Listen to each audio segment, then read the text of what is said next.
இது ஒரு மகாபாரத கிளைக்கதை. கச்சனும் சுக்ராச்சாரியாரும்.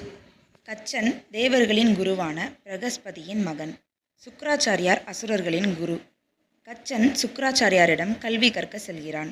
அவன் ஒரு நல்ல மாணவன். அதாவது அவன் மிகவும் பணிவும் மரியாதையும் கொண்டவனாக சேவைகள் செய்வதும் சுக்ராச்சாரியாரிடம் நற்பெயர் பெற்றிருந்தான். சுக்ராச்சாரியாருக்கு அவனை மிகவும் பிடித்து போகவே அவனை நம்பி அவனுக்கு மிருத சஞ்சீவினி மந்திரத்தை சொல்லிக் கொடுக்கிறார். அதாவது மிருத சஞ்சீவினி மந்திரம் இறந்தவர்களை உயிர் கொள்ள வைப்பது. இந்த மந்திரத்தால் தான் தேவர்களால் அசுரர்களை அழிக்க இயலவில்லை.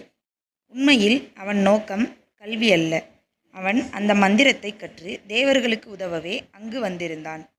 அவனது உண்மை நோக்கம் தெரியாது அசுரகுல குருவான சுக்ராச்சாரியார் அவனை மிகவும் நம்பி அந்த மந்திரத்தை அவனுக்கு கற்பித்தார். சுக்ராச்சாரியாருக்கு அவன் நோக்கம் புரிந்தபோது அவர் மிகவும் ஏமாற்றமடைந்தார். இதுபோலதாங்க நம்ம வாழ்க்கையிலையும் சில மனிதர்கள் இருக்காங்க. நல்லவர்கள் வேடமிட்டு நம்மை பற்றியே புறம் பேசும் முகமூடி மனிதர்கள். உண்மையில் எதிரியை கூட நம்பலாங்க. ஆனால் நண்பன் வேடமிட்டு நமக்கு எதிராக செயல்படும் தோலுரிக்காத பாம்புகளை ஒருபோதும் நம்பிராதீங்க. ஜாக்கிரதையாக இருங்க.